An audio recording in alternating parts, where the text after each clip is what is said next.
పశ్చిమ గోదావరి జిల్లాలో ఈ రోజు ముఖ్యమంత్రి చంద్రబాబు పర్యటించనున్నారు. ముఖ్యమంత్రి చంద్రబాబు రాక సందర్భంగా తణుకులో ఏర్పాట్లను పూర్తి చేశారు. తణుకులో స్వచ్ఛాంధ్ర కార్యక్రమంలో పాల్గొంటారు.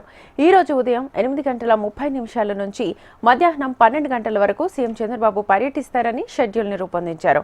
చంద్రబాబు నాయుడు తణుకులో నేరుగా పారిశుధ్య కార్మికులతో మాట్లాడుతూ అనంతరం అధికారులు నేతలతో సమావేశమవుతారు. ఆ తర్వాత తణుకు బాలుర ఉన్నత పాఠశాలలో ప్రజావేదికపై సీఎం చంద్రబాబు మాట్లాడతారు. సభ కార్యక్రమం అనంతరం 12 గంటలకు సభాస్థలం నుంచి ఉండవల్లికి తిరుగు ప్రయాణమవుతారు.